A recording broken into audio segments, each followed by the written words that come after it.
All right, it is about 101. We'll still have more folks filter in, but we have about 35 in the room right now, so we'll just leave it open. I want to make sure we give as much time to Robert as possible for this subject because I know it's pretty complex and people have quite a few questions on it. So, with that, my name is Gabby Harris, and I work for the membership department or the events and education department, I should say, over at Cattle Raisers in the Fort Worth office. I'll be around today, kind of helping facilitate questions throughout the class. So, if you do have a question, just feel free to put that in the Q&A box or in the chat function. I'm going to be watching for those throughout the class, and Robert has already given me the okay. If we have a question, we're going to try to pause and address that so it's still fresh on everyone's mind. We will have opportunities as well towards the end of class to do questions. So if you think of it later, that's fine. But I do want to take a little bit of time to introduce Robert Wells. He's with Noble Research Institute. If you've been to our convention or to our classes in the Fort Worth office, he's spoken with us many times. He's got a wealth of knowledge, and we're happy to have him as a partner and educator here at the office. Um, and I will let him give a little bit more of a more in-depth description of himself. But outside of that, I do want to go ahead and let you all know that we're still finalizing our December Ranching 101 class. It'll be on December 15th, and as long as we can get our speaker lined up, it should be in reference to kind of planning ahead for 2021, some trends to kind of look for and things to kind of help you better plan for the year ahead. So hopefully it'll be better than this year for many people. So that's kind of the gist of that. We're still working on other plans for next year. If you have other topic suggestions, we are trying to go ahead and plan our 2021 Ranching 101 schedule. So feel free to email those to us or give us a call and send that information in. But other than that, just again, a reminder, if y'all have questions or have a hard time hearing or have any issues at all, just post those out in the Q&A or the chat box, and I will be watching for those and try to catch those as they come along. So with that, we'll go ahead and let Robert get started, and I will mute myself. Thank you, Gabby.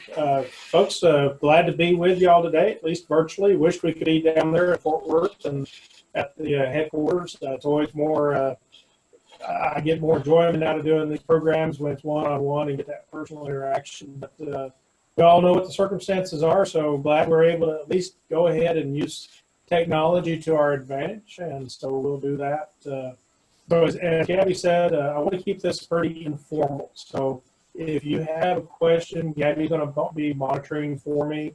Go ahead and type it in the chat box, raise your hand, do whatever you need to do. You can't throw anything at me through the computer, so I'm safe in that regard. But anyways, if you have a question, let's discuss it while we're still on that topic. So with that said, we'll get started here in a second. As she said, my name is Robert Wells. I'm a livestock consultant. I've been with Noble Research Institute. Formerly, we were called the Noble Foundation. Been with them for about 15 and a half years now. Grew up in South Texas on a diversified operation of row crop and cattle. Spent my educational career, 2/3 of it in Texas. My bachelor's at Stephen F. Austin State University in Nacogdoches. Got my master's degree at Texas Tech University. I just realized when I was talking to Gabby that I'm flying the colors behind me with that license plate.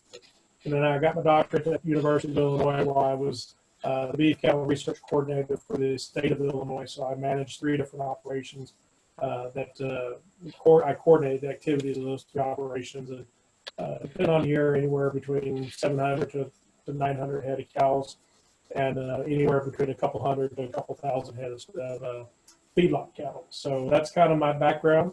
I spend most of my time working in the forage-based beef cattle side of things. I do have knowledge base in the feedlot world, but there's folks that are much better trained to tackle those topics. So I spend my time from conception all the way through the time the animal leaves the ranch gate and moves to the feedlot is where I spend my time. So with that said, we'll start off. Excuse me. We'll talk about understanding and using EPDs first. And so with that said, I always start out with this slide here. What is a bull worth? That's a question I get any time of year, never matters. Whenever we start talking about bulls with my producers on, we switching out a bull or got to buy that new bull. Never fails if the guy's been in business for 50 years or if he's been in business for 5 months. I always get this question, what's it going to cost me to get a new bull? And I always say it all depends. You can buy a $3,500 bull, you can buy a $1,000 bull today, or you can buy a $7,000 bull. All those bulls are in the market right now, and it all depends on one big thing, and that's the quality of that animal. So we want to shoot for getting as much quality, much bang for the buck as we possibly can. And so we've got to know, how do we pick that bull? Does he look like something like this bull here, nice and big and balanced and beefy? Don't worry about the color per se, but just look at the type of the animal. You got to remember, we're in the beef cattle industry, and the operative word there is beef. We're in the market to produce beef for the customer. And what animal is going to be able to do a better job of that for you and deliver you a better product to go to the feedlot and ultimately wind up on the dinner table of the American consumer? Is it going to be an animal like this big, heavy muscle Charolais, or is it an animal like this? And before everybody laughs in their house or in their office, this critter right here was the national grand champion of the Corriente Association. And there is such a thing. There is actually a Corriente Association, and he was a grand champion several years back. Now, I'm not real sure what characteristics they use to judge by. I don't know if it's the girth of the horn at the head or the length of the switch of the tail, but they use something, and this bull, for somebody, has a lot of value based upon the attributes that they were looking for at that time. However, I would say you take an animal like this and you try to produce beef cattle, you will receive a discount when you sell that animal. Likewise, you're not going to have an animal that's going to have that expressive muscling. If you look at this guy here and look at his hip, hopefully y'all can see my cursor there. If you look at his hip, you see he just doesn't have near as much muscling as that Charolais bull does. So we want to make sure that we've got the right kind of animal out there. So getting back to the question of what's it cost? Well, it depends. How good is he really? Everybody has a different aspect or different thought of what good really is. In my mind, it's how much information do you have on him and how accurate is that information? Do we have just anecdotal information because he's not a registered bull and the person you're buying him off of says, well, I've had his brothers and I've had his previous generations of bulls and cows in my operation and they seem to do good for me. Well, that may be the case, but that guy that's not running a registered operation, how good is he at keeping records? I don't know about you, but it doesn't take very many cows, and I will start to forget which cow and which calf goes together, and they all start to blend together, especially if I start thinking about which cow and which calf over the course of numerous years. And so if we don't have written information, I wonder how accurate that is. And even if it is written information, there's different levels of accuracy. We'll get into that here in a little bit toward the end of the presentation. Also, you got to think about your goal. How are you going to market these calves? How good are the cows? How much genetic progress needs to be made? If I've got really good cows, then I may not have to have quite a similar-minded of a bull.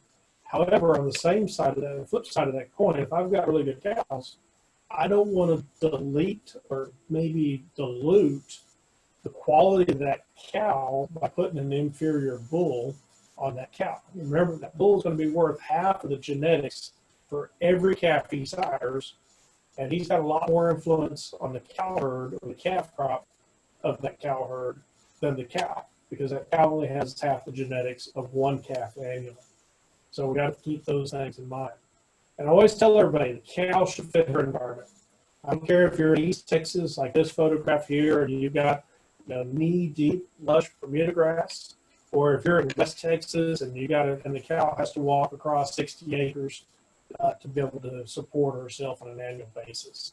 She's got to fit her environment. If she doesn't fit her environment, you will lose that battle every year, or at least eventually. Mother Nature will always win, and you may stay in business, but she's going to win because she's taking additional money away from you when you don't fit that environment to the cow. The bull, on the other hand, has got to fit the market. If he doesn't fit the market and he doesn't complement the cow, then you're going to lose again because you're going against market forces at that point in time. So you need to think about how are you going to sell your calves, when are you going to sell them, and what is your anticipation of the value of that cow. If you're a hobbyist, that's one thing. But if you're wanting to be serious about being in the cattle business and be able to make as many dollars as possible off of every cow and off of every acre that we have within our fences, that's a totally different situation. And I want you to remember that the finite resource that keeps all of us in common. Doesn't matter if you got a 5-head herd or if you got a 5,000 head herd. The same commonality is our limitation. And that's the number of acres that we have the ability to graze and control. And we've got to make sure we fit that right. So when we think about Mr. Perfect out there, the bull that we want to buy for our cow herd, there's a lot of factors that go into making that Mr. Perfect out there. First off, we need to think about a breed. We want to select that breed that we want to use that is going to be complementary to the cow herd that we have. We need to think about his age. I normally recommend using a virgin bull when you purchase it. I'm not a big fan of leasing cattle unless you're the very first leaser. If you're not the first leaser of that bull, then you potentially could be bringing in some venereal diseases and other issues and problems into your herd.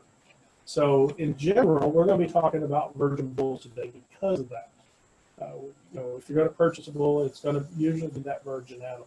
Then you got to talk about his pedigree. We'll go down here to the bottom. We'll talk about his pedigree. It helps to know a little bit about the pedigrees because that will give us an idea of those extrinsic factors that we can't necessarily write down on paper or that not every breed association captures. As an example, I think it's only Angus and maybe Simmental that record docility. The other breeds don't.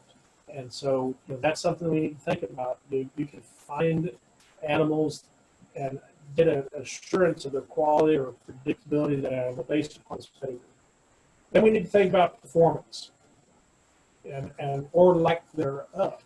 So if I'm a terminal operator, which means that all of my heifers and all my steers are going to go to the feedlot every year, I don't retain any heifers back to put into my cow herd, I need to think about the performance side of that. And I want to maximize that within reason. And then finally, after we look at all those other aspects, we're going to look at phenotype and EPDs. And EPDs is basically the numbers that I'm going to use to kind of cull through and sort through the plethora of bull offerings that's out there. Every fall and every spring, I get a stack of bull sale catalogs on my desk that when the end of that season is over, that stack is probably 1.5 feet, 2 foot tall. And so there's a lot of options, a lot of opportunity to buy bulls out there. If you're not familiar with how to use EPDs, that can be overwhelming to an extent. Once I've narrowed down the bulls that I want to look at based upon the data, then I'm going to go out to the ranch and I'm going to look at that bull. I'm going to look at him from a phenotypic standpoint. Just because he has the numbers does not necessarily mean he's the right bull for us to use. I've seen a lot of times now where we're getting into situations where people are only making pairing decisions solely based upon the numbers that's on paper. And they're not looking at the phenotype of the bull, and they're not looking at the phenotype of cow and trying to match those up. We still got to do that.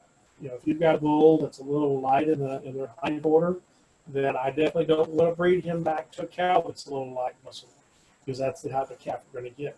It doesn't matter if the EPDs say he's going to be really, really good. We need to make sure that the phenotype fits as well. So we look for the total package. All of those aspects have to go in. And the big thing I want you to remember is once we find the breed, then we find the EPDs and the individual within that breed that meets our goals. So with all that said, basically what I'm telling you to do is before you jump off and make that several $1,000 commitment to a bull, know what you're getting ready to jump into. You know, are you jumping into the deep end of the pond and are you ready to swim, or are you going to be wading in from the other end? You got to make sure you have a plan. And so this is an example. This is Stephen Smith, one of our wildlife biologists. We nickname our wildlife biologists around here pyromaniacs because they love to set wildfires. No, not wildfires, prescribed fires, which is a good thing. But for most people, setting a fire, like what's going on in this photograph, scares the dickens out of them. It does me as well. So because of that, we put a lot of planning into the process before we light that fire. We know that the air temperature, the humidity, the wind speed, the wind direction, we know everything about how that fire is going to act. And it's all predicted before we ever light that match, before that fire goes up. How many of y'all actually spend that much time before you buy a bull and studying the bull, studying the genetics before you leave to go to that cell or before you can leave to go to that ranch to do that private treaty? I would say not as many people spend that much time looking at the bull. And the thing is this wildfire that's in this photograph is going to impact that property right there for 3 to 5 years. And then they're going to have to do another burn.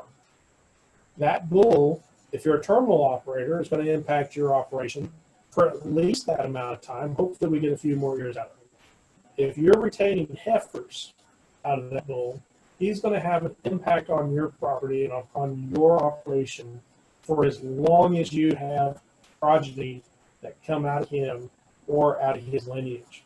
So there's times where we can see that those bulls can have an impact for 10, 15, 20 years down the road. And if we make an incorrect purchase decision based upon just jumping out there and doing something rash, it can be very, very impactful, and it can haunt us for a long time.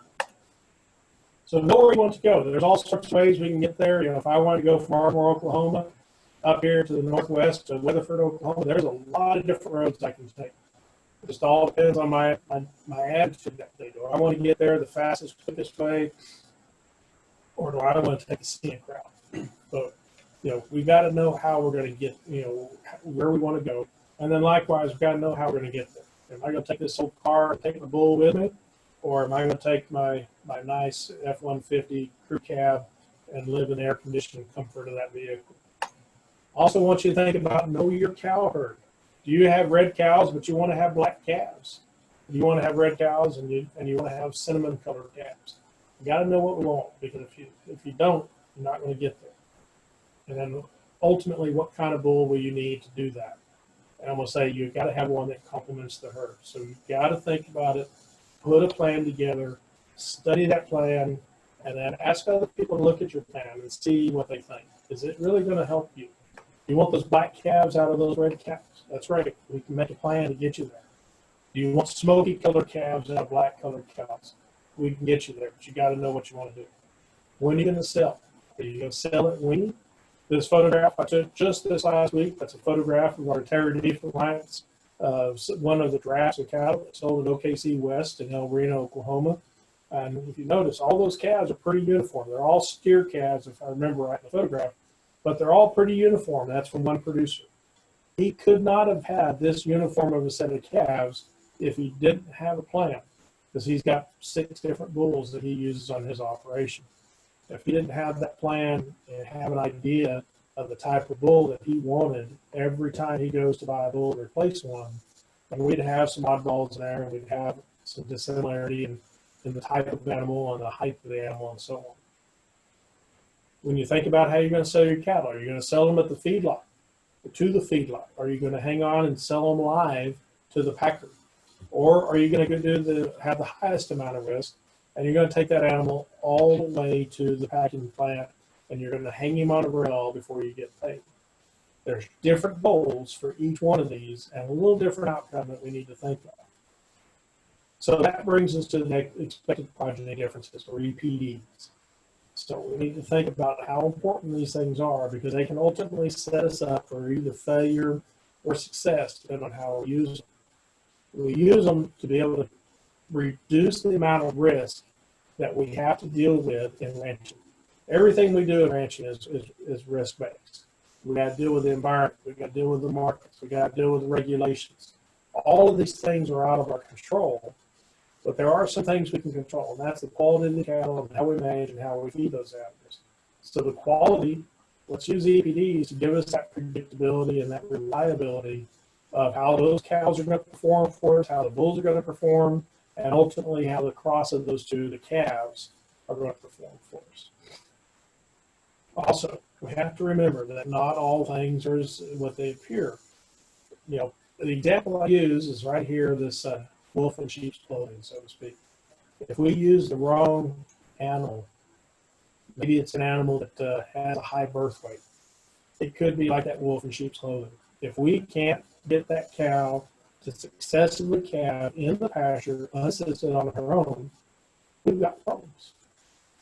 Likewise, if you think about the old days of that brown bag special, I grew up in South Texas in Harlingen, and we had an old TG&Y store, and they had those little brown bags there, and the kids could go in. I remember we'd go in there, and my mom would give me a quarter, and I'd go up and I'd hand the cashier a quarter, and she'd let me pick which one of the little brown bags that was there. You never knew what was in it. Sometimes it could be a bubble gum. Sometimes it could be one of those super bouncy balls or whatever. But, you know, it was kind of fun, that anticipation opening that bag. Well, as an adult, I don't like to have that kind of fun anymore. I don't want to have that anticipation of waiting for that cow to calve and then realize, oh, that was a bad decision. So I want to use those EPDs to reduce that probability that that's going to happen. So an EPD is an estimate of how the future progeny of each sire are expected to perform relative to the progeny of other sires listed in the same database. And not all EPDs are alike. They are breed specific. So if I'm comparing a red Angus on the left-hand side to a Charolais on the right-hand side, those EPD numbers don't coordinate. I can't take a birth weight EPD of a 1 in a red Angus and say that correlates to a 1 in a Charolais. There are adjustment factors, and we'll get to those here in a little bit. I'll show you how you can make those adjustments so we can adjust and compare those EPDs across the different breeds. But that breed itself, compared to another breed, EPDs don't translate directly across. So I use the EPD, as I already said, it's my judging class on paper. It's what I use when I go to one of those big sales in Texas or Oklahoma, where there may be anywhere from 200 to 500 head of bulls. I use this in advance. I can put all the data into a spreadsheet, and then I can sort through and I can find those individuals that have the characteristics that meet my needs for each EPD. And incidentally, you don't have to input that data. If you're looking at a specific cell, call up that owner of that ranch and say, hey, send me your Excel spreadsheet on it. Most all of them nowadays have that ability, and they have that information because they got it from the Breed Association Excel spreadsheet to be able to make their cell catalogs. So get them to send that to you, and then you can sort through it lots of different ways, and you can find a way or you can find the individuals that work for you. If I had to go through and walk through a set of 500 head of bulls, it would take me days and pages upon pages of notes to be able to look through those bulls and evaluate them. And then I'd have to sit down and study my notes and try to remember every bull and try to decide which one it was that I wanted. Once I do my EPD judging class on paper, usually I narrow it down to 10, maybe 20% of the population of that cell are the ones I need to look at. So now I can be more efficient with my time. I can take my time going through that handful of animals at the cell, studying them, really paying attention to them, watch them move out and walk phenotypically, and I can get it done a little more efficiently than going through every animal that's there. So how do we make an EPD? Well, first off, it starts with that purebred producer. And he's got to have what we call a contemporary group. And what a contemporary group is, it's a set of animals that have had an equal opportunity to perform. And that means that you're the same sex, that managed to life, and exposed to the same environmental conditions and feed resources at the same location and at the same time. We'll start off by we got to do that all the way from the very beginning when we breed them all the way through the end. And we do that by having what we call a reference sire. We have to have a minimum number of progeny out of each reference sire to be valid. Typically, most breed associations like to have at least 2 reference sires in every contemporary group. They can get along with 1 sometimes, but the preference is to have 2. And what do we use a reference sire for? Well, it's a bull that's previously been progeny tested. So the breed association has data on him already.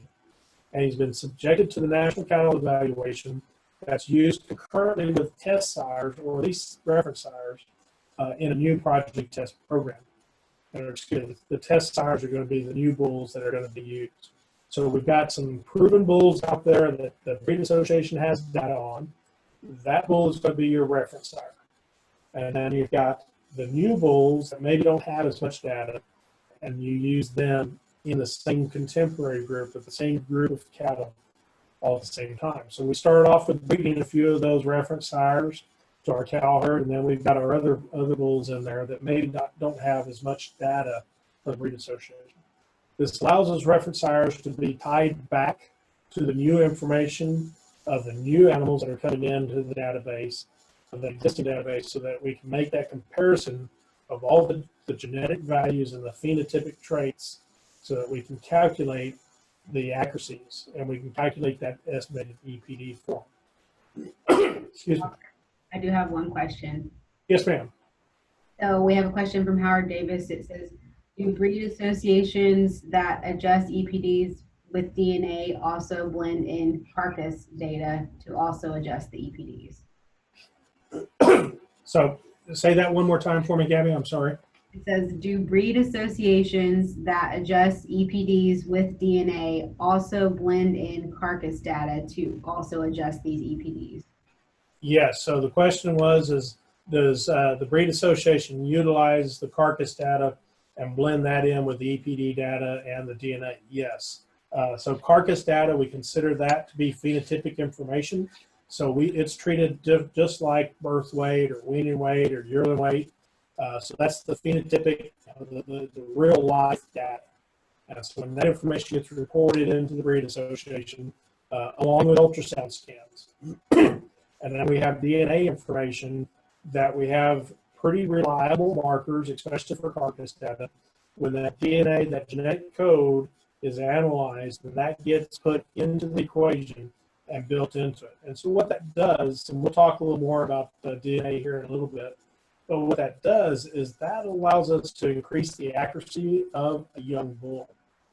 So that's real important. You know, accuracy is going to be related to that dependability of that animal. And that's where we're actually going with this slide here. The accuracy, or think about it, the possible change around that estimated EPD number. So if we think of a bullseye, if we can hit that yellow mark every time, then accuracy is 1. You know, we're hitting it every time without fail with a pretty good shot. But if we have a few misses where we completely miss this target, or we hit it on that black or the blue or the red line or circles around it, accuracy is not quite so good. And so they take that into account, and that's that accuracy. There's an accuracy number, it's a decimal point. So a 0 is very, very low confidence in the estimate of the value. And a 1 is extremely high, or it's going to happen every time. And so there's a decimal percent point that's called the accuracy, or percent possible change, that is tied to every EPD. That is not usually reported in a cell catalog. And so you usually have to look up the animal's registration number and go to the website and pull that individual animal up, and then you'll see that accuracy. And it'll always be listed right below that EPD, or in parentheses next to that EPD. And that accuracy is very, very important, because it's going to tell us the reliability of that EPD estimate. And you got to remember, EPDs are an estimate. It's an algorithm that tells us, you know, how good are we doing on estimating that trait. And so when we think about accuracy, the closer we get to the bullseye, the more accurate we are. So if we look at this slide here, and this is EPD accuracy equals the variability.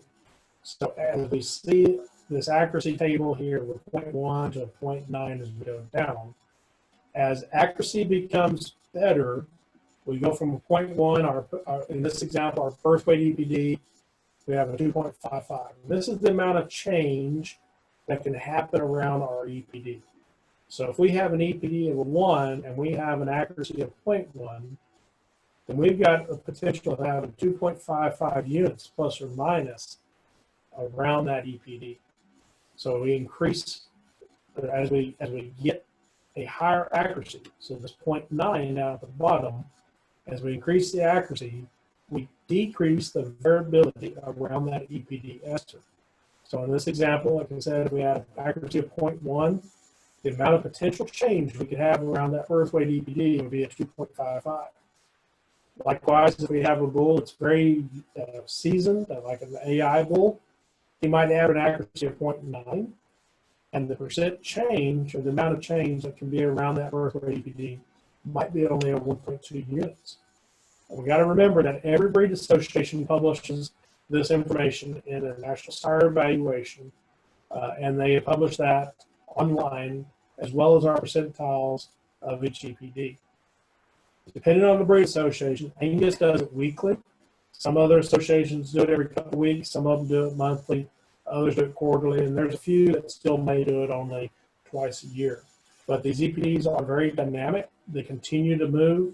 As we get more information in on that bull or the cow family or the bull line, and it doesn't have to be just that. I mean, it can be cousins and aunts and half siblings and quarter siblings. Anything that relates, they prorate that against this animal, and that goes into developing that EPD. So let's take a real world situation here, and let's look at a kind of a head-to-head comparison. If we've got bull A and bull B, and both bulls have an EPD for birth weight of 2.0, but one bull has an accuracy of 0.2, and the other bull has an accuracy of 0.9. So 0.2, if we look at this accuracy, the variability around that is going to be 2.1. And for bull B, that had a 0.9 accuracy, the variability for him is 0.26. So let's add all that together. Which bull is the right bull that we should use, A or B? And both bulls are phenotypically, when we look at them, they look like peas in a pod. There's no difference. So we're just basically basing this decision if we should use this bull, let's say on virgin heifers. Which one should we use? Both of them have an accuracy of 0.2, or excuse me, an EPD of 0.2. The accuracy change for bull A is plus or minus 2.1 units. So that gives us an EPD range that bull could have a birth weight EPD of anywhere from a 4.1 down to a 0.1. Bull B has an accuracy change of plus or minus 0.26, so he could be anywhere from 2.26 down to 1.74. So which bull should we use on a virgin heifer? Go ahead, anybody just type it into the web chat if you want to. Which bull is the bull that we ought to use to be able to say, this is one we want to use for a virgin heifer? So we want to use bull A that potentially could have higher birth weights, or bull B that could have a little bit lower birth weights and a lot tighter range. And so you're right, we want to use bull B. So one thing to think about as we think about age and accuracy, both of those come at the same time. The older the bull gets, typically his accuracy will increase, especially if we're in a registered purebred situation. If we're in a commercial herd, that bull's accuracies are going to get a little stagnant because we're not going to report information directly off of his progeny back to the breed association. However, his accuracies will still climb and change a little bit over time for the fact that, as I said earlier, the breed association is still gathering in data based upon his full brothers, his half sibs, his aunts and uncles and cousins and all that. So that all still gets factored in to that accuracy. And so we'll slowly start to increase the accuracy of that animal. Likewise, typically the older the bull that has higher accuracy, his value is going to go up. If that's in the amount of semen cells that we've had on him, or if he's just a very, very reliable bull that we're going to sell to somebody else. But I don't usually recommend buying that aged bull just so we get that higher accuracy. So how do we compare these two different critters here? Both of them are bulls, obviously from different breeds, and they both could carry the same numerical values for each of the characteristics.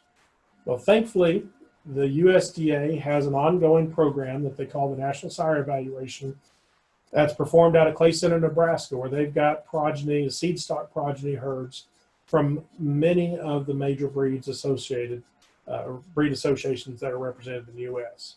So what I've got listed here is from their table. At the bottom is the link. You can go to angusassociation.org or angus.org/NCE, which is National Cattle Evaluation /crossbreed EPD adjustment factors.aspx.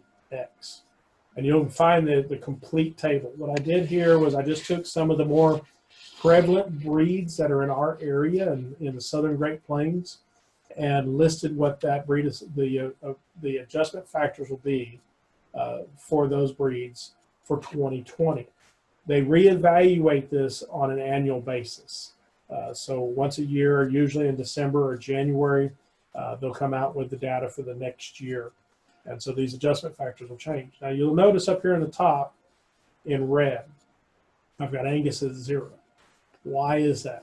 It's not that Angus doesn't count, but they had to set some breed as the benchmark. And since Angus is the largest breed out there in the United States, it has the largest number of registries, that's the breed that they use to set and compare all other breeds against. Now you look at this, and if you were just look first blush, you'd say, wow, Red Angus has got lots of negative numbers compared to Angus. That must not be very good for them. Well, maybe or maybe not. It depends upon the value of that EPD that the breed association has set. Not every breed association has the same scale that they use to evaluate each of these traits on, and that's where this adjustment factor comes into play. And so let's walk through a couple scenarios to get you comfortable on how to use that across-breed EPD adjustment factor. Hey, Robert, yes. can you show back that link one more time? Someone else was asking for that link. All right. There, it's at the bottom. So it's www.angus.org/NCE/across-breed EPD adjustment, and that's abbreviated ADJ, factors.aspx. Gabby, can you type that into the chat box? Sure. Yeah, I can do that. Can you flash it up there one more time for me? It should still be there, I believe. Oh, well, it was until I clicked on something. I'm not seeing it there at the bottom again. All right. Let me see if I can. Hang on. I'm going to take you out of presenter mode for just a minute so I can make an adjustment here.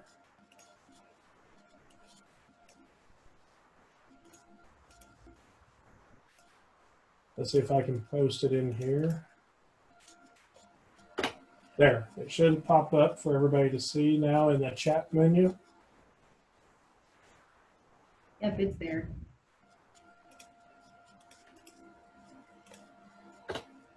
There we go. I think I got it now for all attendees to see. So let me know if y'all have it there. If not, we can go back and put it up. So like I said, that is adjusted on an annual basis. So it allows us to make that comparison across the breeds. And the great thing is we can also use this. Let's say we're looking at well, we'll just go to the next slide. Let's say we're looking at a Hereford bull and a Charolais bull, and we're trying to figure out which bull is the best. Now, there's two ways we can approach this. In my example, what I did As I said, we've got two bulls that are comparable in quality based upon their percentile ranking for each breed. And so we're saying for both these bulls that they're in the top, they're at the 50th percentile for birth weight, and they're the 20th percentile for weaning weight and yearling weight EPDs. And so this allows us to compare two similar bulls across their breeds. But we can also do the same thing. If we've got a bull that's in the top 1% for Charolais, and he's in the, or for Hereford, let's say, for weaning weight, and we got a bull that's at breed average for birth weight or weaning weight in Charolais, we can still make these calculations. And so it allows you to kind of compare the quality of the two bulls, or if you wanted to have similar, let's say, weaning weights and you wanted to have two different breeds, well, what is the quality of the one bull breed that you'd have to be relevant and relative to the quality of the other?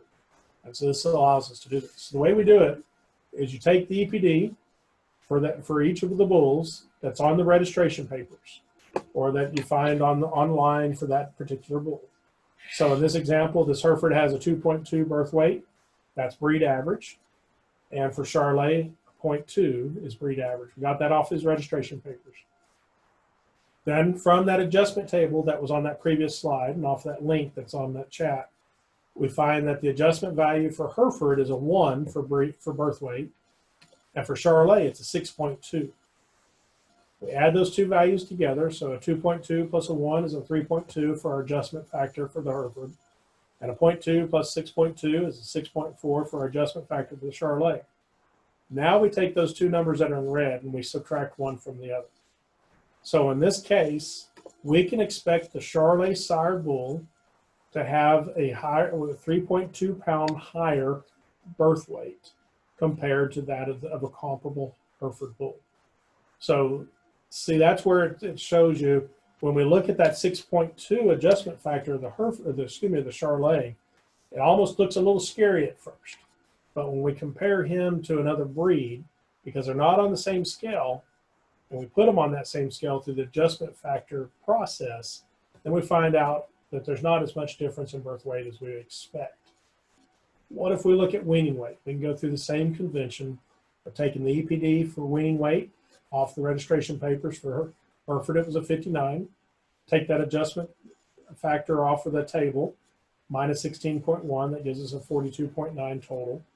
Same thing for the Charolais, a 31 weaning weight off the papers, a 29.6 adjustment factor, and that gives us a 60.6. So we subtract the one from the other, and that gives us an advantage that the Charolais should, with similar quality bulls on similar type cows, should have about a 17.7 pound heavier weaning advantage for that Charolais bull compared to that Hereford. And this is assuming we're breeding Hereford to Hereford, Charolais to Charolais. Likewise, if we go through the same convention for yearling weight, we see that, well, we won't go through all the minutia, but we go down here to the bottom right cell, we see that yearling weight EPD, that Charolais should have about a 30 pound weight advantage over the Hereford. And so if I'm in a performance type situation and a terminal situation, then it might behoove me to think about using that using that Charolais bull if I'm selling total pounds. Now, as that table showed a while ago, we can also look at the carcass characteristics just the same. I didn't put that on here because I didn't want to get the table too awful busy, but we can look at that here in a little bit. Likewise, let's look at a typical breed cross that exhibits lots of complementarity. What if we have that Angus bull, which there's a lot of Angus out there in the countryside, versus that Charolais bull, and we're breeding them back to the same animal or the same breed cow. So we'll go through the same convention. We'll just come down here to the bottom. That Angus calf would be about 5.1 pounds less than that Charolais calf. So that's pretty significant. We're starting to get into some significant numbers there. Weaning weight, and this is very, very interesting to me because I've been tracking this data for over 10 years now. And when I first started tracking it, the differential between the Angus and the Charolais was significant. It was 30 plus pounds of additional weaning weight when we had Angus over Angus versus Charolais over Charolais. Now, the Angus, according to the National Sire Evaluation, actually can have a higher 5.4 pounds higher weaning weight adjustment than the Charolais. And then likewise for yearling weight of 36.3. Now, with that said, I don't know who all is online. I'm going to step out there and I might offend somebody, but if you know me, you know I don't mind doing that to shake people up and make them think a little bit. Is the Angus breed going the right direction? That's a question mark out there for everybody. And the reason I say that is if we think, go back in history, what was it that made Angus so popular? Was it the fact that they were a performance breed, or was it the fact that they had good carcass characteristics and they had very good mothering abilities? Now we're trying to become all things to everybody. And when we do that, it's never a free ticket. There's always something that comes at a cost. And I think what we've done over time, because we've tried to really push performance characteristics in a breed that was known to be maternal in carcass, I think we're introducing some issues into the herd. And I think that's evident if you look at how many recessive traits that we now have to scan for in the Angus, because we've done a lot of line breeding. And the old animal scientist joke is, if it works, we call it line breeding. If it doesn't, we call it inbreeding. And when we get inbreeding, that's usually when we get that double recessive trait that pops up and it manifests itself in some sort of mutation that's not beneficial to the calf. And so I wonder, have we reached that point where we're doing more harm than good by having some of these breeds really continue to try to compete against other breeds that had their forte? Continental cattle, Charolais, Simmental, Gelvies, Limousins, those type of animals, those are all continentals. And we always knew and expected them to be high growth. Maybe not quite as good as carcass, but they were high growth animals. Those continentals have gotten better on the carcass side, and that may have come at a cost as well. And some of the things that I'm seeing out in the industry is I see that we have lower fertility rates in our cow herd, and we have more health issues once the cattle go into the feedlot. Is this because we've overshot the runway? We've had a tool that's been very valuable. It's really dependable. It's really reliable in EPDs, but we've just pushed too hard.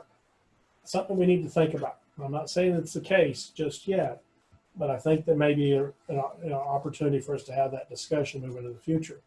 Now, I will say, if we take that Charolais bull and say we put it over a commercial Angus cow, that I think that smoky calf, I see it performed every year, that smoky calf will outperform that straight Angus counterpart.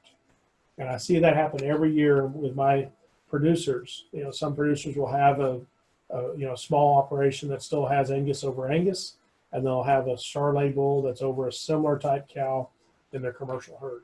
And that smoky calf will always outperform, and that's because of the value of heterosis. And we'll talk about heterosis here in a little bit. But I wanted to give you some different breed comparisons here just so you can kind of have something to think about. And so what I did is I used the same adjustments of 50% for the breed for birth weight and 20% for weaning weight and yearling weight. We look at the Hereford versus Angus. We can see that 1.9 birth weight increase for the Hereford. That Hereford's going to have 23 pounds less weaning weight and 67 pounds less yearling weight. We already looked at the Charolais. We look at the Charolais versus the Hereford. We saw that a while ago. 3.2 pound increase in birth weight, 17 pound increase in weaning weight, and 30 pound increase in yearling weight. But if we look at Red Angus versus Black Angus, that Red Angus is going to have about a 0.6 pound lower birth weight, but we're going to give up a little bit, about 18.5 pounds in weaning weight and about 39 pounds in yearling weight. Look at that Red Angus versus Charolais. The Red Angus is going to be much smaller in birth weight. We're still giving up about 13 pounds of weaning weight, but only about 2.5 pounds of yearling weight. And then if we look at the Red Angus versus Hereford, that Red Angus is still going to sire us a smaller calf, 2.2 pounds less. That Red Angus is going to have a little higher performance of 4.6 pounds for weaning weight and about a 28 pound weight advantage at yearling. And so this gives you an example of how we can use this adjustment factor when we're trying to compare bulls of different breeds, and in this case, using similar quality type bulls. But like I said, we can plug in whatever number we need to off that bull's registration papers for each of those bulls represented from different breeds and come up with similar adjustment calculations. So let's switch gears. Well, before we switch gears, Gabby, is there any questions out there that anybody would like to ask? There's not any new ones in the boxes as of right now. Okay. So we'll switch gears a little bit and let's think about those EPDs. Now we kind of have an understanding of how we use them and where they came from. Let's think about each of the EPDs, and we're going to break it out by kind of groups. And so this first set of EPDs, I call it calving related. In general, I'm going to give you some generalizations of which way we would like that EPD value to go. So birth weight, typically a smaller birth weight is better. Now, with one thing in mind, and the Angus Association, they've had some publications that's come out recently that have told people, don't single trait select. And the reason is we're getting some Angus calves now that are born at 40 pounds. And, that's the size of a medium-sized dog. And does that calf have the same vigor as an 80-pound calf? Can he get up and nurse as well and as fast and get that colostrum in his body as fast? Are we setting him back just a little bit? So in general, I would say birth weight, the smaller is the better. But if we know the birth weights that we're getting out of our cow herd, if they're already approaching that really small size, and in my mind, anything less than 60 pounds, we ought to be thinking about maybe we're getting them too small. Cavities, the larger the better. And in this regard, there is some correlation there. Typically, a smaller birth weight will amount to larger cavities, but not necessarily. Birth weight is factored into cavities, but also the structure of that animal. If we've got a really heavy fronted bull or heavy fronted cow, that could translate into some calving problems.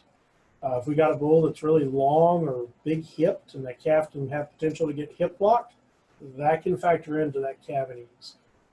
So they don't always follow right on top of each other. Sometimes I can see a little difference when I'm evaluating the bull at registration papers between the birth weight and cavities. And when that happens, first thing I always do is go look at accuracies and see which one of them has the highest accuracy.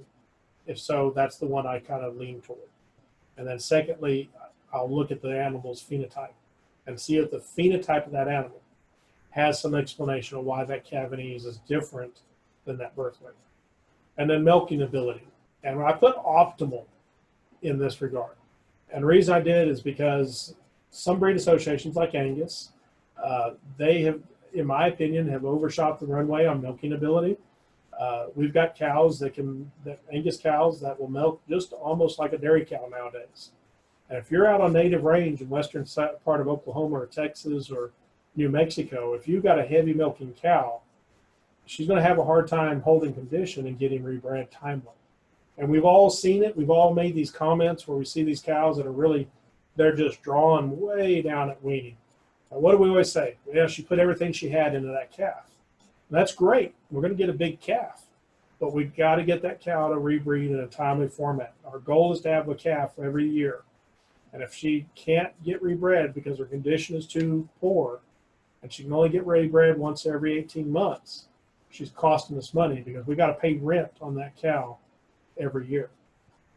Cavities maternal. And I'll say larger with a caveat. And the reason I say with a caveat is that cavities maternal is directly correlated with frame size of the cow. So if we keep a high cavities maternal cow out, or a heifer out of a high cavities maternal cow, then what we're going to do over time is we have the potential to start to have what I call frame score creep.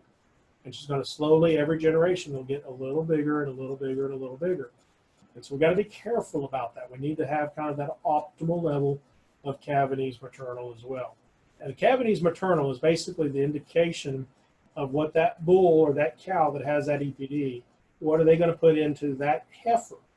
And how is that heifer's birthing ability going to be? So we're kind of predicting one generation into the future of how she's going to do and how she's going to perform for us.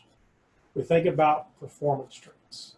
And when I think about this, I think in weaning weight and yearling weights primarily. If I'm a terminal operator and I'm taking my cattle to the feedlot or I'm going to sell off the ranch, or at a sell barn or whatever. We have to keep in mind that we're still a commodity business and we still get paid by the pound. And so if I'm a terminal operation, then a bigger weaning weight and a bigger yearling weight is better. And I want the bigger number. The larger the number, the better. If I'm in a maternal situation where I want to keep back heifers, then I don't want to maximize my weaning weights and yearling weights because, again, there's direct correlation between weaning weight and yearling weight and the frame size and the mature weight of that cow. And so if I have a terminal heifer that has really high top 5, top 10% for weaning weight and yearling weights, and I keep her back and I make a cow out of her, then she's going to be a little bit bigger than her mama. And if I keep a heifer out of that cow, she's going to be incrementally bigger than her mom and her grandma, and so on and so forth. And I've seen this repeatedly over the years where we can have cows that within just 2 to 3 generations that can be 6 inches difference in frame score based upon the fact that what they did is ultimately you build in a performance type genetics on the cow side, and you still have the performance type genetics on the bull side. So you get these great big heavy weaning weight calves. So you still kind of keep pushing toward that because you think, man, I'm doing great. My weaning weights are getting bigger every year. But the thing is, you got to keep in mind is you're making your cow bigger every year too. And that does not necessarily equate to being the most efficient and optimal thing for you to do because remember, we only have a limitation, and that's how much grass we produce on the limited acres that we have. And a bigger cow typically eats more than that smaller cow. What about replacement heifers? So we need to think about calving ease for that replacement heifer herself. We need to think about other maternal traits. So what are those maternal traits I'm talking about? We already talked about correlating the calving ease maternal. We said that that's correlated to frame size. But we need to think about things like scrotal circumference. A lot of people think that scrotal circumference has a direct correlation to the fertility of that cow or that heifer out of that bull. In actuality, the correlation between scrotal circumference and future fertility of that heifer is actually not that high. The highest degree of correlation for scrotal circumference is age of puberty for that heifer. And that's the biggest determinant we have for scrotal circumference. Now, with that said, we want to make sure that that bull meets the minimal scrotal circumferences for his age and to make sure that he has the ability to produce enough sperm that are going to be able to get the job done. Also, we need to think about other traits like stayability. Different breed associations have different definitions of stayability. Some breed associations will look at it as to, is the cow still in the database at 6 years of age? Well, I hope she's still in the database at 6 years of age because of the fact that that means I've only had 4 calves out of her. And 4 calves that's about the time where I reach break even on a cow. Other breed associations look at it as, is she still in their database and is she still producing calves annually after 10 years of age? To me, that value has more validity than the one at 6 because at 10, now she's past her break-even point, and I've got some profitability built into that cow. I want the stability to be as long as possible. And so the higher stability number, the better. Now, one thing to keep in mind when you're looking at DNA traits, stability on DNA compared to the phenotypic evaluation of actually how long does she stay in your herd is lowly correlated. And the reason is there's an old saying, nurture versus nature. And so our management of that cow can have a much more impactful outcome of that cow than genetics. And what I mean by that is if I'm not a very good manager and I don't properly feed that cow and keep her in the right condition, she misses a calf, and you listen to what I tell you to do, what do you do with that cow? If she's open in the fall, we ship her. And so if that's the case, then she's not going to show up in that database anymore. And so then that's going to reduce her stability. So there's lots of things that can factor into stability, our management, our environment, all those things. So we got to keep in mind when we use stability from a DNA standpoint that it's a good tool to estimate the trends of how that cow is going to perform, but I would not use DNA stability estimates to make a culling decision on two cows that were very close in that DNA number. If I got one cow that's got a stability of a 1 and one that's got an 8, yeah, there's enough variation on that 1 to 10 scale that I can feel confident that I can cull one over the other. If I got one that's a 4 and one that's a 5, there's not enough variation there that I feel comfortable using that stability estimate as my sole source of a culling decision. But stability is important when we think about a replacement heifers, because I need that cow to stay in the cow herd as long as possible, because that is what is going to translate into overall profitability for the ranch. We got to think about our cows as employees. And if you're a businessman in town, you know there's a cost of every time you have an employee change over. First off, you got that lost productivity of that employee before they left, but then also there's lost productivity while you're training up that new employee and getting them up to speed. We need to think about that in a heifer. And we've got that lost productivity in that heifer until she calves, and the lost productivity in that cow because we missed out on a calf that year on her. And then we also know that that first heifer calf is typically not going to perform as well as a cow that's mature, is a mature cow having a calf. So we got to think about that. So if I can keep a cow in my herd longer, the age of 12 or 13 or 14 years, and I can do it economically without putting a lot of additional feed into her, she's going to be my more profitable cow. What about carcass traits? So we think about carcass weight. Larger is better within reason. If I'm using a continental type breed like a Charolais or Simmental or Limousin or Gelding, we got to be careful because we can get into hot carcass discounts. Now, with that said, the packing plants have helped us out for the fact that they now have raised the carcass weight maximum to 1,000-pound carcass. But you don't want to have 1,001-pound carcass because the discounts on that are pretty significant. It can roll you back on the value of that carcass a couple $100 pretty easily. Ribeye area, larger the better, within reason. Again, it gets back to if we got a continental breed, if you ever have done a freezer calf out of one of these continental breeds, you'll soon see what I'm talking about. You can get a sirloin that comes out of that calf now that's this big around. And I like an inch thick steak. I like it to be able to have a little bit of pink still on the inside. It's really hard to cook a steak if it's a ½ inch thick and cook it right. And so an inch thick steak that's that big around, that's a couple pound steak. That's more than what the restaurant owners want. The chefs don't like them that big. And for me, it's fine at home because I'll slap one of them on the grill and I can feed my whole family off of it. But we got to think about our ultimate customer. And so larger is better within reason. Marbling, again, larger is better within reason. As I said a while ago, I wonder, are we getting to the point where we've pushed marbling to the point where we're starting to have some health issues in some of our calves? You think about it. If y'all have ever met me in person, you know I'm not a small guy. If you compare me to, say, a cross-country runner, you're going to say that cross-country runner is in a lot better health than I am because they don't have near the degree of fat on them that I do.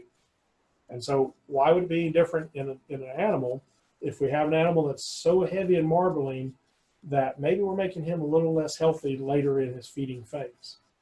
And back fat as well, moderate. We need to have some back fat on that carcass. That ensures that we don't get into cold shortening of the carcass where that carcass chills too fast and causes issues in the cooler, but we don't want to have excess fat that we have to trim. Back fat goes into what we call the trim, and that's worth about 15 to 20 cents a pound. You think about the value of that whole carcass right now. I didn't check recently, but I think the whole carcass now is around $1.05 thereabouts for a carcass animal selling in the beef. And so $1.05 versus about 13 cents for every pound that they're paying $1.05 for, and they have to cut off a pound of fat, they're losing that difference there. And so we don't want excess back fat. Also, as I said earlier, we need to think about unintended consequences if we don't look at the big picture. So a good example of that is we think about the fact that we single trait select for birth weight. We can get into a situation where we've got calves that come real easy. Maybe they lose a little vigor. The other thing is it could be that they also just don't grow out real well. And so we need to make sure that we use a bigger picture and we look at multiple traits as we pick that bull or that cow that we want to use. So which EPD should I use? I'm going to say it depends on when you market your cattle. Are you going to retain the heifers or replacements? Do you have an interest in retaining ownership? Sometimes we just need to do something that's good for the industry because the old saying is the rising tide floats all ships. And so we don't want to throw the baby out with the bathwater, so to speak. We've got to keep in mind that every animal contributes to the beef industry and it contributes to the profitability of every other animal as a whole. So sometimes we've got to just make sure we're doing the right thing for the right reasons. And then how much can we afford to spend? So let's look at some scenarios. If I'm going to sell my calves after weaning or graze out, the characteristics that are probably most important to me. There's other characteristics that we need to think about, but these are the ones that I would say, these are gotta haves. Birth weight, you gotta get a live calf on the ground. Nothing else matters if we kill the calf during the calving process. Weaning weight and yearling weight, because no matter what, we're still selling cattle on a per pound basis. Carcass characteristics are important. I'm not saying don't just totally disregard them, but it's difficult for me to recommend to a producer to spend thousands of dollars more on a high carcass bull if you're only going to sell after weaning or graze out, especially if you're going to sell in a sell barn. And the reason is because that buyer is looking at the calf in the hide and he's trying to make a decision. And more than likely, he may not reward you enough of a premium for your calves, even if they've got really, really good carcass characteristics, unless he's bought them in the past and he knows that. But I guarantee you still, he's going to hedge his bets and he's only going to pay as much as he has to, which means all he has to do is outbid the next guy who may not know anything about those animals.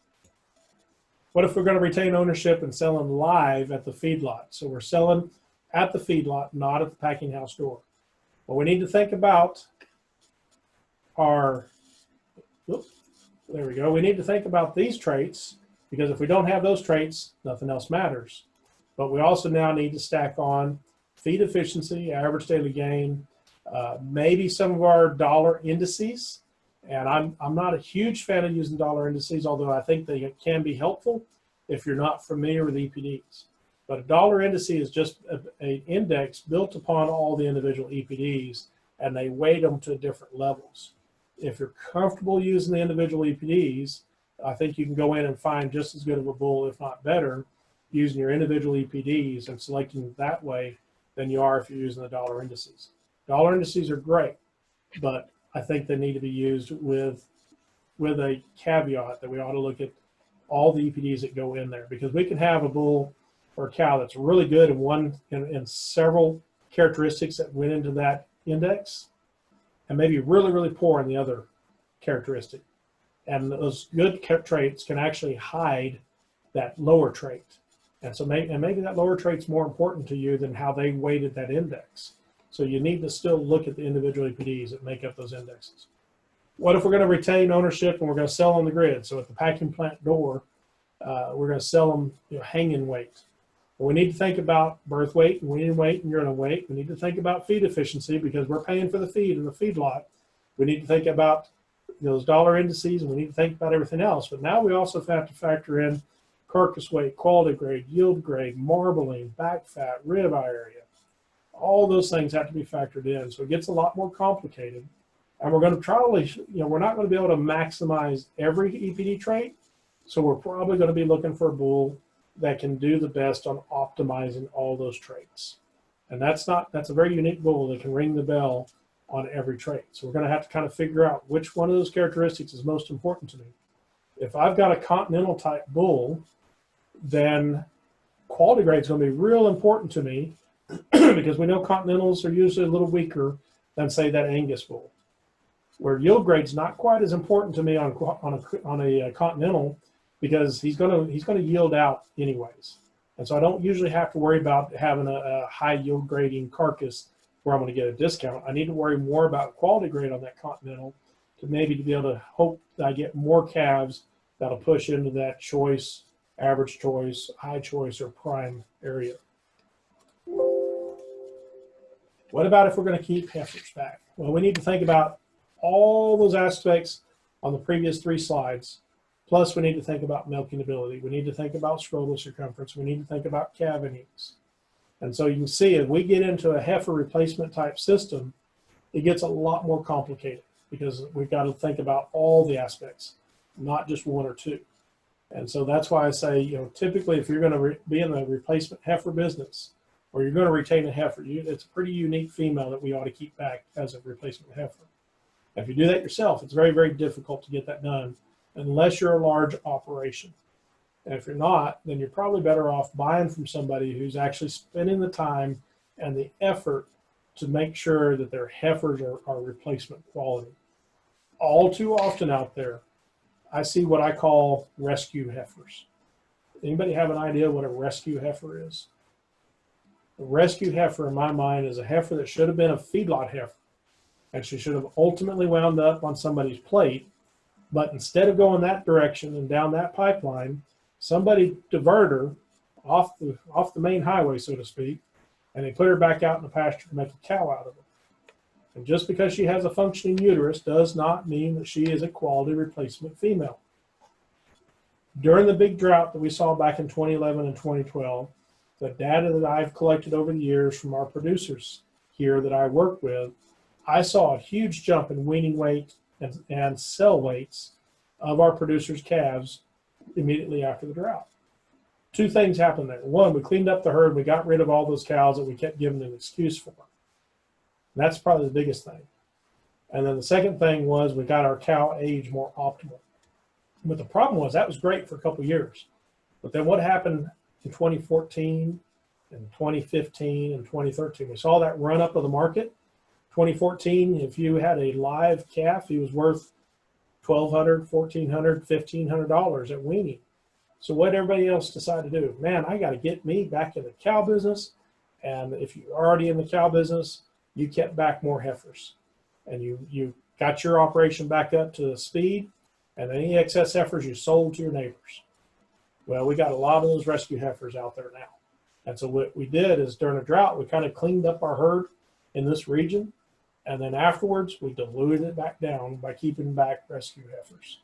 So we need to think about, especially when we go into the heifer business, about being very deliberate and intentional on which females we keep back. So we'll switch gears.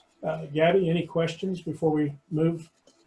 Yes, there is one, and you may be actually moving towards it since I see that slide says DNA, but this is kind of a two-part question. The first part being explain genomics and how they impact EPDs. And then the second part is more related to the DNA. It says, can I do DNA testing on my registered bull that does not have EPD data? And can EPD data be generated based off the DNA test is what it sounds like. Okay, so the first part I'm going to delay for right now because we'll get into that answer here as we move. The second part was, can I use DNA to get EPD data on my bull? Mm-hmm. So yes, if he's a registered bull, he already should have some EPD information there. If not, then I'd question the quality of the registration of the program he came out of. Because they should be, if he's a registered bull, they should be turning in data to the breed association on that bull's birth weight, at least weaning weight, and typically yearling weight if they owned him that long. And likewise, they ought to be keeping back or collecting carcass data through ultrasound. If they're not, I'd really have a sit-down heart-to-heart talk with that producer about how serious are they about being in the registered business. But we can use DNA data to reinforce our EPDs. And when we do that, depending on which trait we're looking at, we can increase the accuracy. Remember, the accuracy is important. We talked about that earlier. We can increase the accuracy of those EPD estimates from 1 to 2 years. And what I mean by that is we think about, a bull battery out there. Typically, we're going to expose 20, 25, 30 cows to a bull. And so depending on which trait we're looking at, so like birth weight, it's highly dependable. So if I get DNA information on birth weights collected, which it will be, that's like getting about 2 years worth of progeny data collected and sent back to the breed association. And I can do that on the day that calf is born. So the nice thing is I can use that DNA information if I'm a purebred breeder to help me make that decision. Do I let this bull grow on out and become a bull that I sell? Or do I let this heifer mature on out and become a heifer that that I want to make reproduce, or should I cut my losses and turn him into a steer, or turn that heifer into a feeder heifer? So we, depend on those traits. So birth weight is one thing that's highly accurate. When we look at some of the other information like carcass, it's fairly accurate as well. Performance traits, it's like getting 1 extra year's worth of data on them that much faster. Now, I can also do that on a commercial operation as well. When we talk to some people that are in the industry, they can develop you some EPDs, but they typically will tell you they'd like to have 3 generations of data from that commercial operation and the DNA off of those 3 generations to develop an EPD that's useful. So we can get that, but a lot of times, people think when we think about DNA, they look at it, they think we're making this flying cow mutated thing that's out there. It's not. All we're using is we're doing taking a sample of that animal, and we're analyzing it for the gene markers that are there that every living organism has, those gene markers. And we've learned enough about the genetic code of the cattle genome, just like we have about humans, that we know that there's certain markers at certain locations on that DNA strand that attribute for birth weight, wean weight, urine weight, hide color, every aspect that makes up an animal. There's a gene there, and those genes that are economically relevant are the genes that we have tried to find and understand. There's 2 main organizations out there, and I'm sorry, I thought I updated this slide, but I guess it didn't take. Igenity is probably the big dog in the industry. They process over 1 million samples a year, and it used to be called Pfizer. In the human medicine, they still call it Pfizer. Several years back, they spun it off into Zoetis, and Zoetis is the major pharmaceutical company that's out there. They also have a DNA testing wing of their operation as well. Those are the 2 big dogs that are out there that are collecting data and analyzing that data. So we calculate it, and we see the values presented as a genetic correlation, or a GC is how it'll be abbreviated. And then we think about it as a % of additive genetic variance accounted for by the test, or a GC squared. So this is, when we think about this GC squared, this is the amount of variation that we can account for that makes up that total trait, that phenotypic trait that we're looking at. And that's what we want to account for.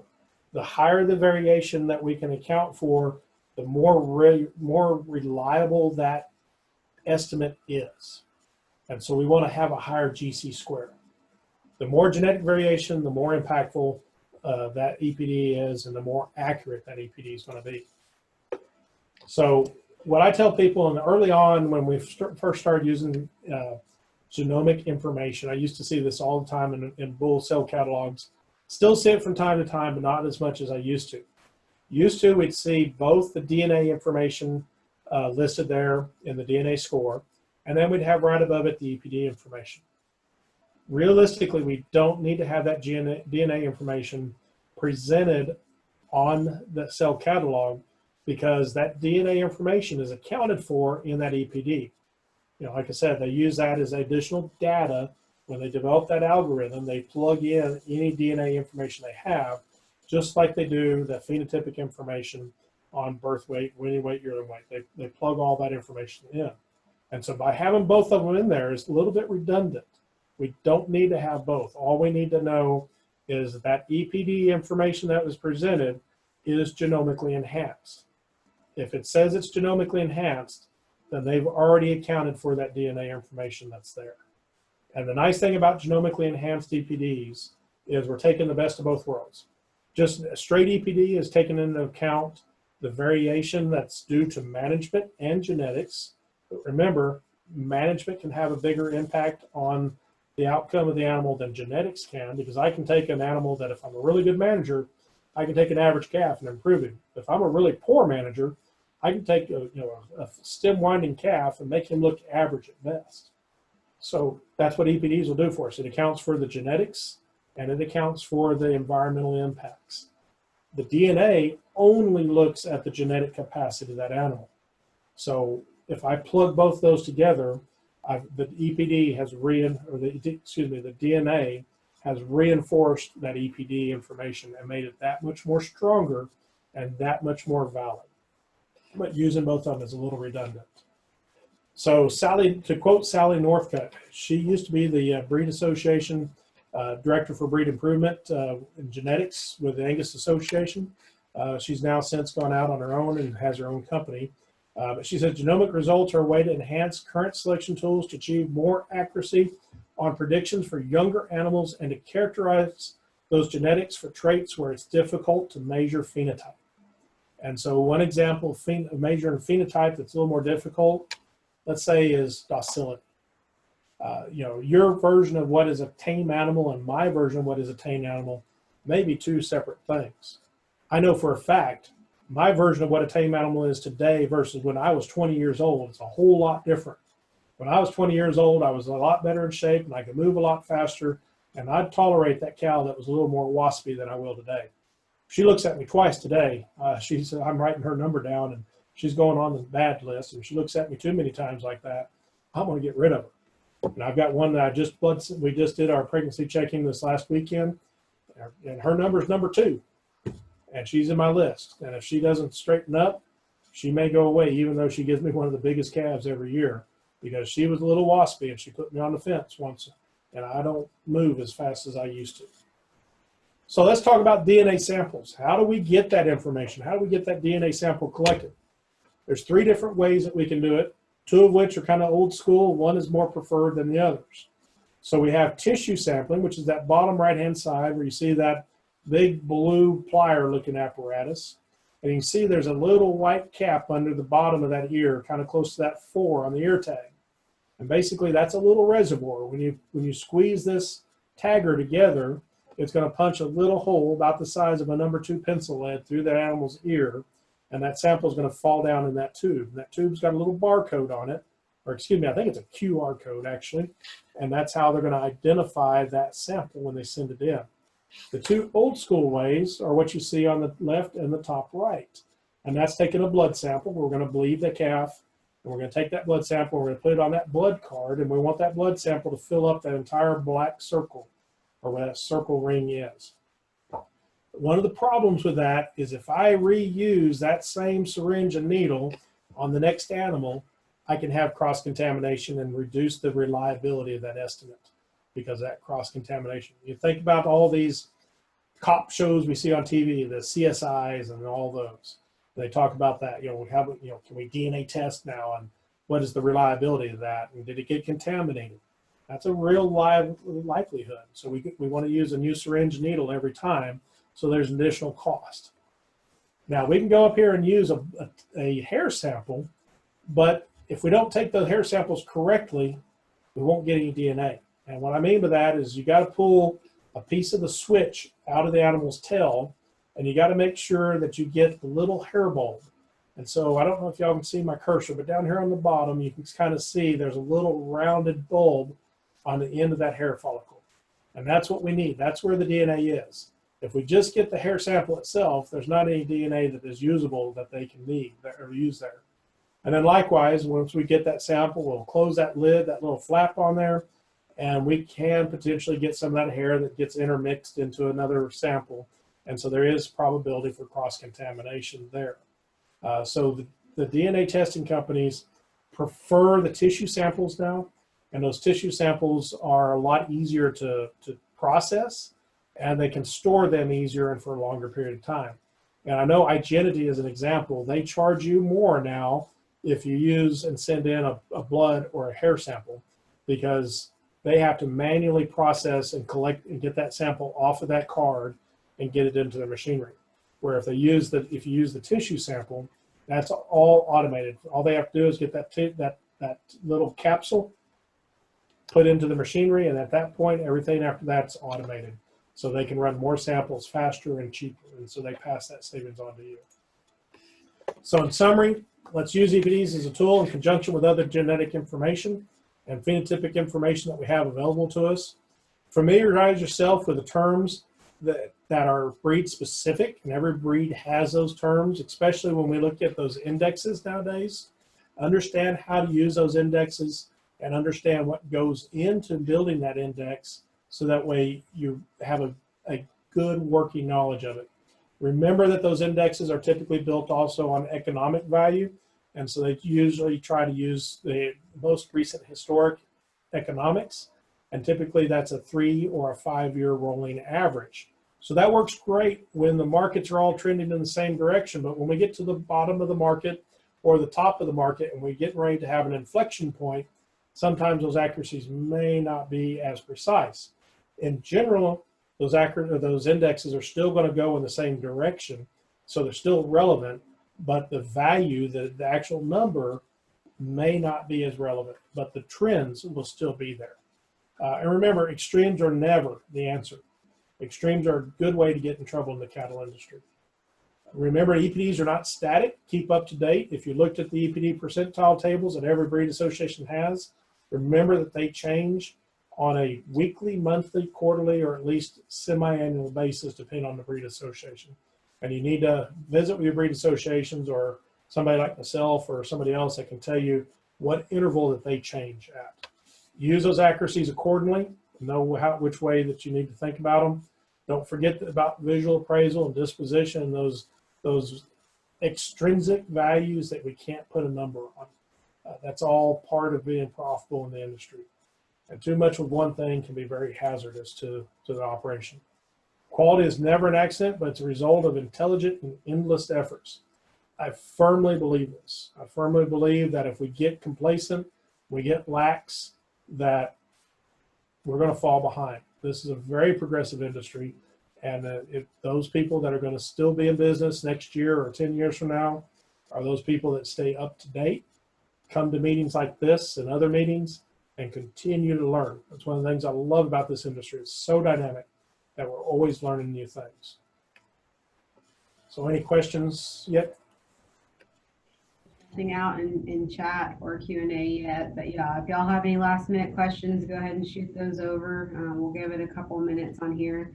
Want to remind folks again about next month's class will be on December 15th, and it's planning ahead for 2021, some things we can kind of do ahead of time and trends to watch. So as long as we can get our speaker in line for that one, we will still host that one and send out invitations for that soon.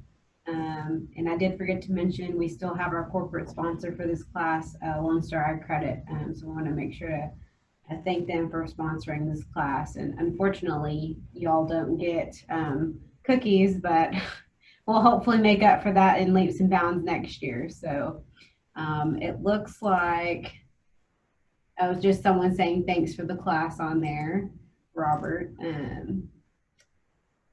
I appreciate the opportunity to visit with y'all, and my contact information is up there. If you have questions on this or anything else cattle related, don't hesitate to give me a holler. That's my office number. So if you call and you don't get me, please leave a message. I may be doing another webinar for another group.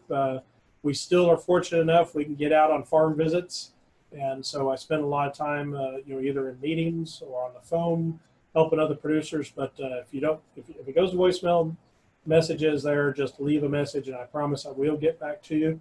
It may take me a few days. I stay pretty backed up, but or email me either way, and I'll get back to you as soon as I can.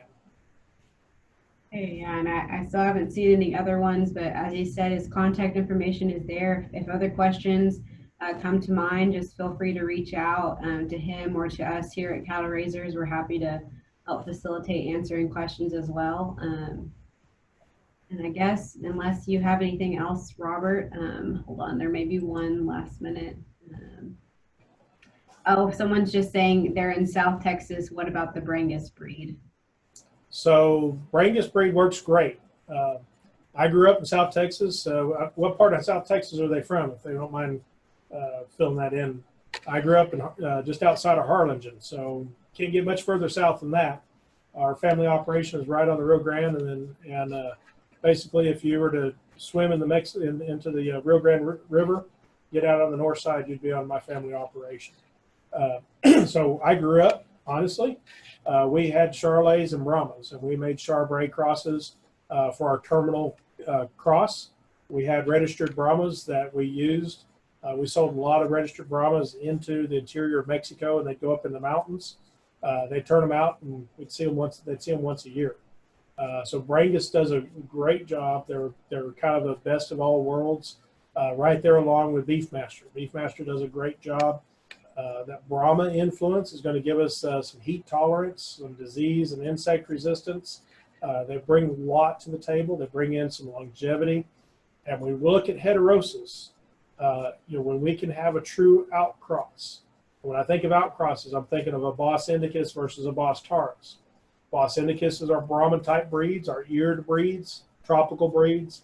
And Bos taurus is our English, our continentals, and our exotics. If I can cross a Bos indicus with a Bos taurus, I'm going to have extremely high expression of heterosis. So that means I'm going to have a cow that lives longer. She's going to probably give me a little bit bigger calf, and she's going to do a little bit better job of being a mama. And so I do like Brangus. And as an example, here at Noble, we're changing up some of our breeding programs. We've got them incubating, so to speak, right now, where we're going to have some heifers that are going to come into the future that we'll keep back as replacements that have got a little ear in them. We decided we're using Beefmaster to do it rather than Brangus, but it's nothing against Brangus. We wanted to have a red-coated animal, and we wanted to be dehorned, and we didn't, and that was just the direction that we went. But we will have some Brahma influenced cattle running around in our operation moving into the future. So that Brahma influenced animal brings a lot to the table. And that gentleman did end up responding and saying he was between San Antonio and Corpus Christi. Okay, so that's almost for us Southerners, true South Texas. We call that Central Texas. But yeah, no, I agree. That's actually that's South Texas. But yeah, so great environment down there. As you well know, anything that grows down there will stick you, sting you, or bite you. So you've got to have an animal that can persist in that, and you don't want that animal where he's going to shade up at 8 o'clock in the morning because they're already getting too hot and can't handle the environment. That acclimatability to the environment, acclimating them to the environment is huge. Remember that cow, as I said earlier, she's got to fit the environment. A cow never gets the day off. She has to work 365 days a year. She's either lactating or gestating or doing both. That bull only has to work, if we got a defined breeding season, he's only working 60, maybe 90 days. The rest of the time he's on vacation. And so if that cow does not fit the environment, she's working uphill. She's working against Mother Nature. And as I said earlier, Mother Nature will win one way or another, if that's in the form of costing you extra dollars or putting you out of business or making your job a lot harder. So I do like a little ear in my cow. We have another late question. They're just asking if you have any specific opinions on Santa Gertrudis. I grew up with some Gert show heifers. So great breed. They do a great job. They can tolerate further northern latitudes than the true eared breed cattle. When I say true, if you look at a Gert Santa Gertrudis cow, you don't see quite as much ear in them as you do in, say, the Brangus or a Simbra type crosses. I think Gerts are great. The King Ranch did a phenomenal job when they developed that breed. But I think that they do a good job. So, and they're red-hided, so that helps them tolerate that the sun beating down on them, especially the further south we get.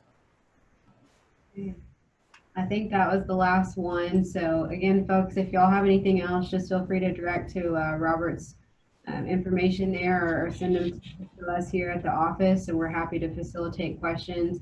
Stay tuned for future class offerings that we have. And again, if y'all have any suggestions for topics for next year, send those our way because we are planning our 2021 schedule now. So with that, I want to thank Robert for coming on today, and thank y'all all for attending as well. And we look forward to seeing y'all more in the future. Great. Appreciate it. So thank you.